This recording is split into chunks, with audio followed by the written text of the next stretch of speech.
hey, didn't see you there. All right, now that I have your attention in the worst way possible, how's it going? Welcome back. Or welcome if it's your first time.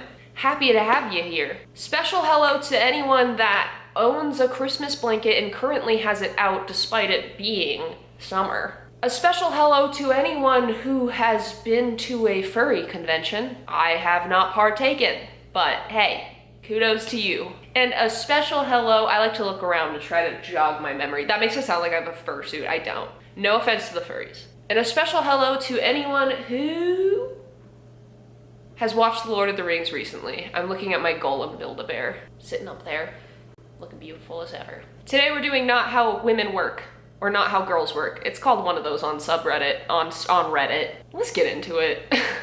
We have a photo that says, your husband's body, and it's the whole woman, the fetus in the woman's belly saying, not your body, and not your choice being the big underline. Oh my God. This is one of those things where you're like, oh my God, is this satire? But then you remember that people actually think this way. I mean, when you think about it, historically, marriage for a long time in a lot of cultures was literally the selling of a woman to a man, entering a contract to merge families, using dowries so a man could get more out of the marriage.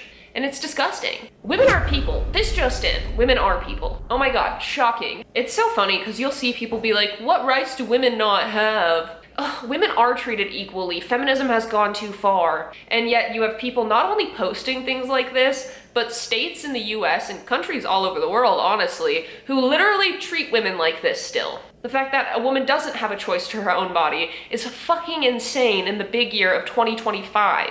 Pro-life until it's born. I talked about this in another video a little bit ago, but Adriana Smith, the black woman that was being literally kept alive even though she was brain dead because she was pregnant, and literally was kept alive to incubate a fetus despite her being brain dead. Hey, they just had to remove the baby from her 3 months early because her body was dying because she was brain dead. 3 months early.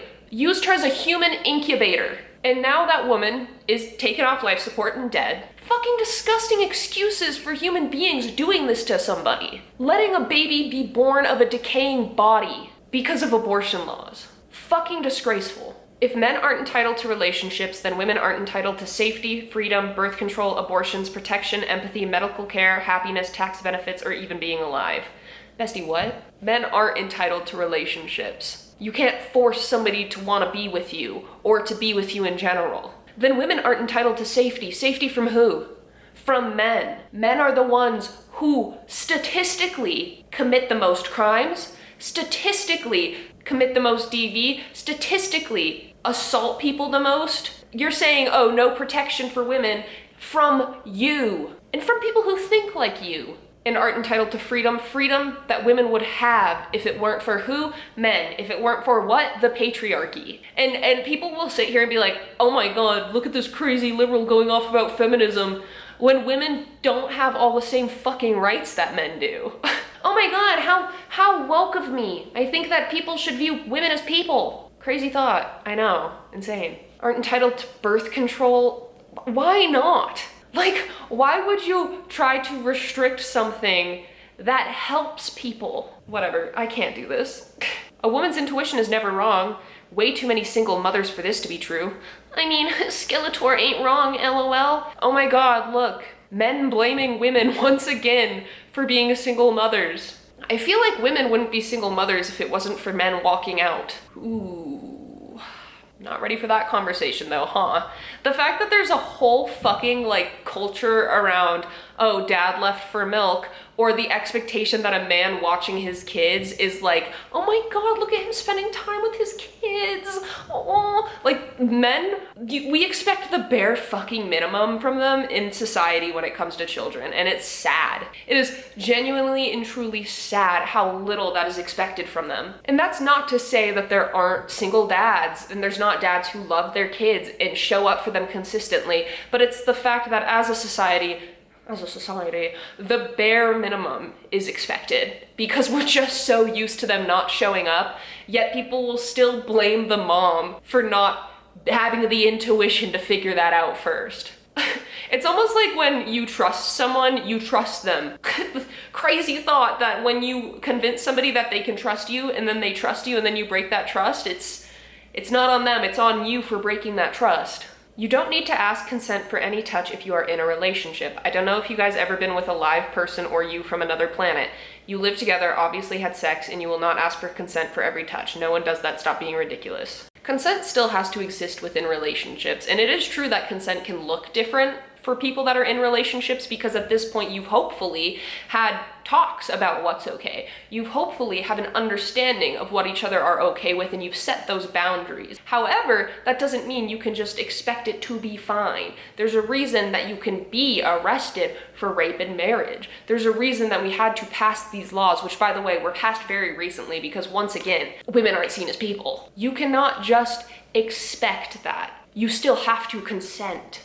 Unlike most girls in gym attire, I'm actually putting in work. Oh, we got one of those girls. We got a pick me over here. We got a pick me. What a wild thing to say. Do you think people are buying gym clothes, getting a gym membership, spending their time in the gym just to not work out? It's such a weird take to me. Also, the whole like gym culture around like women's clothes right now and like what's too revealing and what's too much is so wild to me because it's like, let the girl sweat in peace. Let the girl wear her sports bra and sweat in peace. You have men in tiny, tiny, tiny little tank tops that barely cover their nips and you're gonna give a woman a hard time about her wearing a sports bra in an athletic circumstance? Oh my God. I was born to rant today. There's so much happening in the world. Sometimes you just gotta let it out. I picked a good video to let it out today. I mean, they said a woman was too emotional to rule this country, yet Trump just bombed Iran, despite literally going on a platform of no new wars under Trump. Sent in the National Guard to LA because of protests. Yet, hey, women are too emotional to run the country, right? God, I fucking hate the patriarchy, and you should too. Even if you're a man, you should hate the patriarchy because the patriarchy is literally the thing that created the male loneliness epidemic that y'all talk about. The patriarchy is literally the thing that sent y'all to war for generations and generations. The patriarchy is exactly why you have expectations placed upon you that maybe you don't feel aligned with. But hey, crazy liberal for saying that, my bad. My Roman Empire. You know, he said, tugging on the strings of my IUD. He was gentle, the sensation no different than when I'd had to check the strings myself to make sure it hadn't migrated to some place it shouldn't be. Sometimes these things just fall out. Oh my God. I've never had an IUD, so I can't speak from pure experience, but I have friends that have told me about the hell that it is to get that in there, the pain and the discomfort they feel getting the IUD in.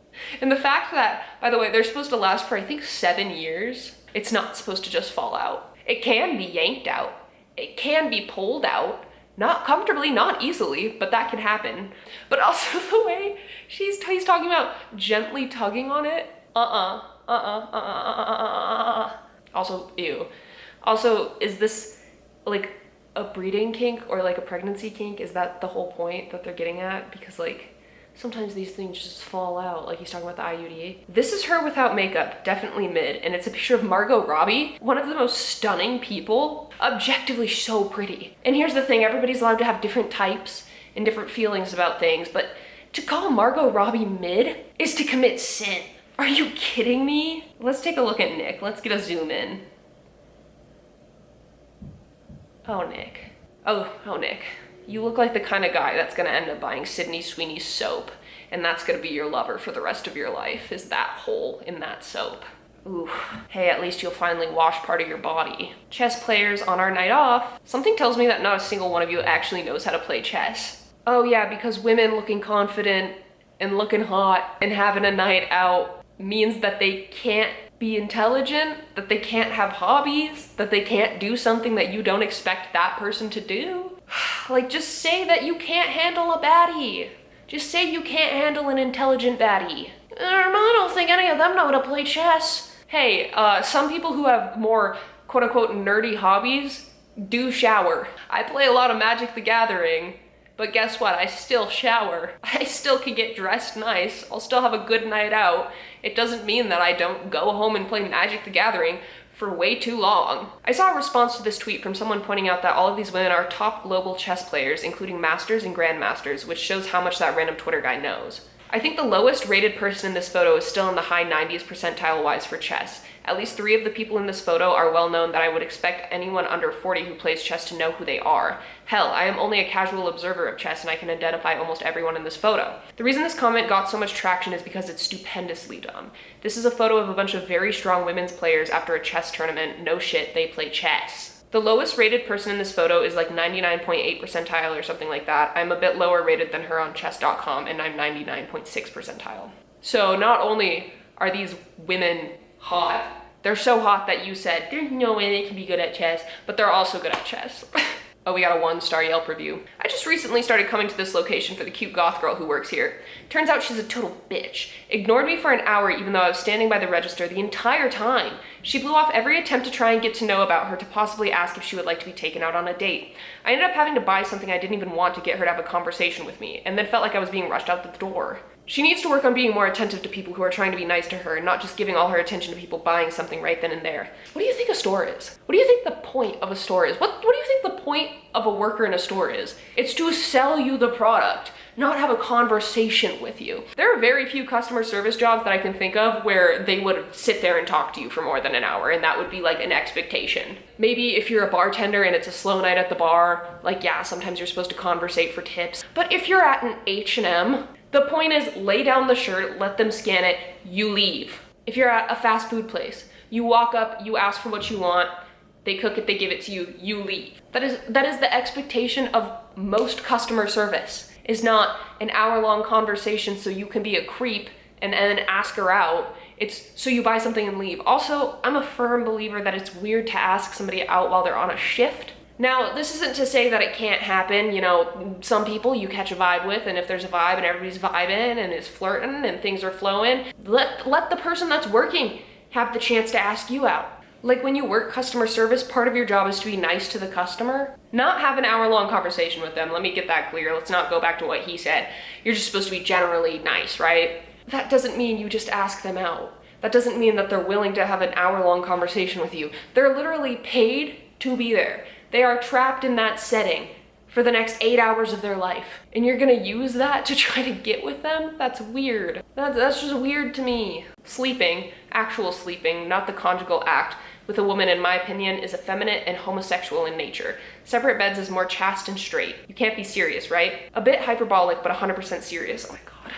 Church militant. Of course it's a religious account. Sorry. But like, duh. Fellas, is it gay to cuddle with your wife? Fellas, is it gay to want to spend time with your woman? Fellas, is it gay to want to have comfort? I don't even understand this one, right? Because sleeping in the same bed is effeminate. You're sleeping. You physically are in a state of rest. You're not doing anything. How can the state of nothing be feminine or masculine? The state of literal rest. How do you even begin to place that in one of those categories? I can't. There's a lot more of these. I'll probably do a part 2. Thank you guys so much for watching. I appreciate it. If you liked the video, please like it. If you really liked it, consider subscribing. And I will see you later. Bye.